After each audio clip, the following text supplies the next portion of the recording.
ഈശോ മിശിഹായ്ക്ക് സ്തുതിയായിരിക്കട്ടെ. ഞാൻ മാണിപ്പറമ്പിലച്ചൻ. സെപ്റ്റംബർ 10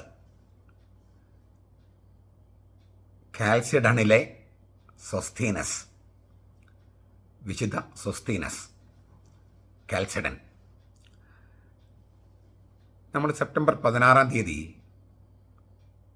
ഒരു വിശുദ്ധയുടെ തിരുനാൾ ആഘോഷിക്കുന്നുണ്ട്. കാൽസിഡനിലെ വിശുദ്ധ എവുഫേമിയ ഒരു സ്ത്രീയാണ്. അപ്പം നമ്മൾ അന്ന് അതിനെക്കുറിച്ച് നമുക്ക് വിശദമായിട്ട് കാണാം. ഈ വിശുദ്ധ എവുഫേമിയ, ആ സ്ത്രീയുടെ വിശ്വാസവും പ്രാർത്ഥനയുമാണ് ഈ സൊസ്തീനസ് എന്ന് പറയുന്ന ആളെ ക്രിസ്തുധർമ്മത്തിലേക്ക് മാനസാന്തരപ്പെടുത്തിയത്. ഡയക്ലഷ്യൻ ചക്രവർത്തിയുടെ കാലത്ത് ക്രിസ്തുവർഷം 307 ഈ സൊസ്തീനസ് കൊല്ലപ്പെടുന്നത്, രക്തസാക്ഷിയായിട്ട് കൊല്ലപ്പെടുന്നത്. കൂടുതൽ കാര്യങ്ങൾ നമുക്കറിയില്ല, നമുക്ക് അതിൻ്റെ കുറച്ച് കാര്യങ്ങളെ അറിയുള്ളൂ. ഞാൻ പക്ഷേ ഈ അടുത്ത കാലത്തുണ്ടായ ഇപ്പോൾ നടക്കുന്ന ഒരു സാക്ഷ്യം ഞാൻ പറയാം. ഇറാഖിലെ ഈ ഇസ്ലാമിക് സ്റ്റേറ്റിൻ്റെ ഭീകരന്മാർ ഒരുപാട് പേരെ കൊന്നൊടുക്കി. ക്രിസ്ത്യാനികളെ ഓടിച്ചിട്ടും കൊന്നൊടുക്കി. ടാക്സ് ഇത്ര കൊടുത്തില്ലെങ്കിൽ കൊല്ലുന്നു പറഞ്ഞു. അത്രയും കൊടുക്കാനും ആളുകൾക്ക് വകയില്ല. അങ്ങനെ ഒരുപാട് പേരെ കൊന്നൊടുക്കി. അങ്ങനെ കൊന്നൊടുക്കി ഒരുപാട് പേര് എല്ലാം നാട് വിട്ട്, കുറേ പേര് പലായനം ചെയ്തു, കുറേ പേര് മരിച്ചുപോയി. അങ്ങനെ ഇസ്ലാമിക് ഭീകരന്മാർ വന്ന് ഏതാനും വർഷങ്ങൾക്ക് മുമ്പ് കാര്യമാണ്. അങ്ങനെ പലായനം ചെയ്ത ആളുകളൊക്കെ തിരിച്ചു കൊണ്ടുവരാനുള്ള ഒരു ശ്രമത്തിൻ്റെ ഭാഗമായിട്ടാണ്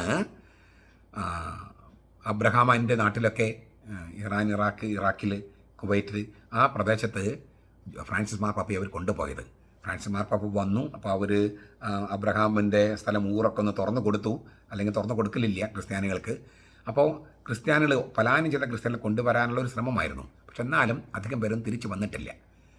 എന്നിട്ടും അവിടെ, അതായത് അവിടെ നിന്ന് പലായനം ചെയ്ത് ഓടിച്ചു വിട്ട ക്രിസ്ത്യാനികളിൽ ഒരു പെൺകുട്ടി അവിടെ തന്നെയുള്ള യൂണിവേഴ്സിറ്റിയിൽ പഠിക്കാൻ വന്നു. ക്രിസ്ത്യൻ പെൺകുട്ടി.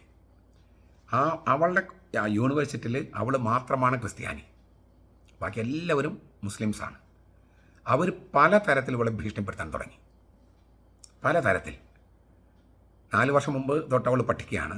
4 വർഷം അതേ യൂണിവേഴ്സിറ്റിയിൽ അവർ പലതരത്തിൽ ഭീഷണിയും ഒക്കെ ആയിട്ടും അവൾ പറഞ്ഞു, അപ്പം അവർ പറഞ്ഞതാണ്, നിങ്ങളുടെ വ്യാജ ദൈവമാണ് ക്രിസ്തു, അതുകൊണ്ട് വ്യാജ ദൈവത്തെ വിട്ട് ഞങ്ങളുടെ അള്ളാഹു എന്ന് പറഞ്ഞ സത്യദൈവത്തെ സ്വീകരിക്കണമെന്ന് പറഞ്ഞിട്ടാണ് ഈ സംഗതികൾ. അപ്പോൾ അവൾ പറഞ്ഞു, ഞങ്ങൾ വിശ്വസിക്കുന്ന ദൈവത്തിൻ്റെ 4 അയൽപ്പക്കത്ത് പോലും വരാൻ കഴിയില്ല, ഈ അള്ളാഹുവിനും കഴിയില്ല, അള്ളാഹുവിൻ്റെ പ്രവാചകനും കഴിയില്ല, അതുകൊണ്ട് ഞാൻ ആ ക്രിസ്തുവിൽ വിശ്വസിച്ച് തന്നെ ഇവിടെ ഇരിക്കും. അങ്ങനെ അവൾ ഈ കൊല്ലം അതിൻ്റെ ഗ്രാജുവേഷൻ കഴിഞ്ഞു. പക്ഷെ അവൾക്ക് ജോലി കിട്ടാൻ മാർഗ്ഗമില്ല. കാരണം 99% ആളുകളും ഈ സർക്കാർ ഓഫീസിലും മറ്റൊക്കെ ഇരിക്കുന്നത് മുസ്ലിംസാണ്. അതുകൊണ്ട് ഒരു ക്രിസ്ത്യാനിക്ക് അവർ ജോലി കൊടുക്കില്ല. അപ്പോഴും ഈ പെൺകുട്ടി, 24 വയസ്സുള്ള പെൺകുട്ടി പറഞ്ഞത്, ഞാൻ എന്നാലും ഫൈറ്റ് ചെയ്യും, ക്രിസ്തുവിന് വേണ്ടി ജീവിച്ച് മരിക്കും ഞാൻ. 24 വയസ്സുള്ള പെൺകുട്ടിയുടെ കഥ ഞാൻ പറയണേ. അവൾ എവിടെ നിന്നാണോ ഈ ഇസ്ലാമിക് തീവ്രവാദികൾ, ഇസ്ലാമിക് സ്റ്റേറ്റിലെ തീവ്രവാദികൾ ക്രിസ്ത്യാനികളെ കൊല്ലുകയും അടിച്ചോടിക്കുകയും പലായനം ചെയ്യുകയും ചെയ്തത്, അവിടെ തിരിച്ചു വന്ന് എവിടെയാണ് പീഡിപ്പിക്കപ്പെട്ടത് അവിടെയുള്ള കലാലയത്തിൽ പോയി പഠിച്ച് പാസ്സായി. ജോലി കിട്ടാൻ സാധ്യതയില്ലെന്ന് അറിഞ്ഞിട്ട് പോലും, ഇത്രയും ഭീഷണിക്ക് ഉണ്ടായിട്ട് പോലും അവൾ ആ ഭീഷണിക്ക് ഒന്നും വഴങ്ങാതെ ഇക്കൊല്ലം പഠിച്ച് പാസ്സായി. എന്നാൽ ജോലി കിട്ടാൻ നമുക്ക് അറിഞ്ഞുകൂടാ. ജീവിക്കുന്ന രക്തസാക്ഷിയെക്കുറിച്ച് ഞാൻ പറയുന്നത്. അവരുടെ വിശ്വാസം കാണുമ്പോഴാണ് നമുക്ക് നാണം വരുന്നത്. നമ്മൾ കർത്താവിന് വേണ്ടി എന്ത് ചെയ്തു? നമ്മൾ ഇവിടെ തന്നെ കേരളത്തിൽ ഇത്രമാത്രം ക്രിസ്ത്യാനികളുണ്ട്. നമ്മൾ ഈ കുറച്ച് മുസ്ലിം ഫണ്ടമെൻ്റലിസ്റ്റിനെ പേടിച്ചിട്ട് സുവിശേഷം പറയാതിരിക്കുകയാണ്, കർത്താവിന് പ്രസംഗിക്കാതിരിക്കുകയാണ്, പീഡനം ഉണ്ടാകുന്നത് പേടിച്ചിട്ട്. ഞാൻ ഈ പറഞ്ഞത് ഇറാഖിലത്തെ കാര്യമാണ് പറയണേ. ഇസ്ലാമിക തീവ്രവാദികൾ ഇല്ലേ, നശിപ്പിച്ച് എന്താ പറയുക, തരിപ്പണമാക്കിയ സ്ഥലത്തെ ജീവിക്കുന്ന ഒരു പെൺകുട്ടിയുടെ കഥയാണ് ഞാൻ പറഞ്ഞത്. അപ്പോൾ ക്രിസ്തുവിലുള്ള വിശ്വാസം എന്ന് പറഞ്ഞാൽ ഇങ്ങനെയുള്ള ഒരു വിശ്വാസം കാണുമ്പോഴാണ് നമ്മുടെ വിശ്വാസത്തിൽ എത്രയോ കുറവുണ്ട് നമുക്ക് തോന്നുന്നത്, മനസ്സിലാക്കാതെ നമുക്ക് ഇല്ലേ, നമുക്ക് നാണം വരേണ്ടത്. ഈ അവിടെ 99% മുസ്ലിംസ്, അതിൽ ഒരു പെൺകുട്ടി മാത്രം നിൽക്കുകയാണ് ക്രിസ്ത്യാനിയായി. നമ്മളിവിടെ ഒരാളാണോ? എന്തുമാത്രം ക്രിസ്ത്യാനികൾ നമ്മളുണ്ട്. നമ്മൾ ആരെയാണ് പേടിക്കുന്നത്? എന്തിനാണ് പേടിക്കുന്നത്? നമ്മൾ എങ്ങനെ മരിക്കുന്നു വിചാരിച്ചിട്ട് നമ്മളിരിക്കണേ? കോവിഡ് വന്നും ക്യാൻസർ വന്നും മരിക്കണോ? നമ്മൾ അറ്റാക്ക് വന്ന് മരിക്കണോ? അതോ ക്രിസ്തുവിന് വേണ്ടി കൊല്ലപ്പെടണോ അവന് സാക്ഷ്യം വഹിച്ചതിൻ്റെ പേരിൽ? ഇത് തീരുമാനിക്കേണ്ട ദിവസമാണ്.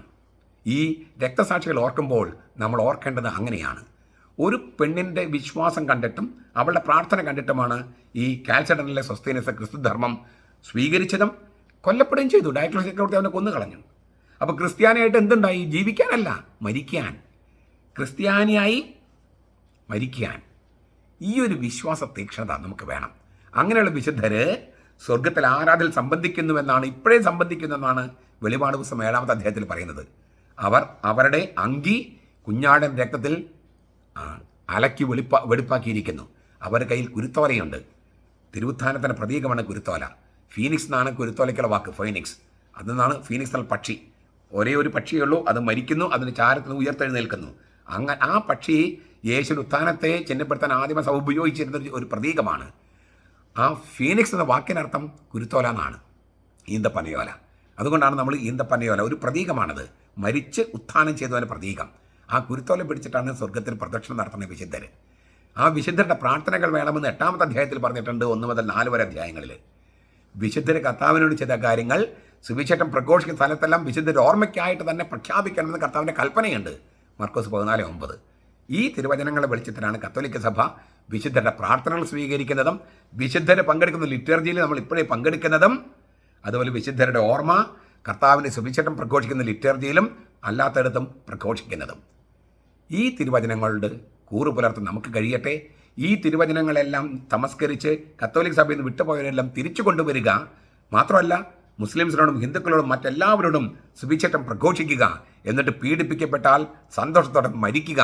അങ്ങനെയുള്ള തീരുമാനത്തിലേക്ക് എത്താൻ നമുക്ക് കഴിയട്ടെ. നമ്മുടെ കർത്താവ് ഈശോ മിശിഹായുടെ കൃപയും പിതാവായ ദൈവത്തിൻ്റെ സ്നേഹവും പരിശുദ്ധാത്മാവിൻ്റെ സഹവാസവും നാം എല്ലാവരോടും കൂടി ഉണ്ടായിരിക്കട്ടെ, ഇപ്പോഴും എപ്പോഴും എന്നേക്കും. ആമേൻ.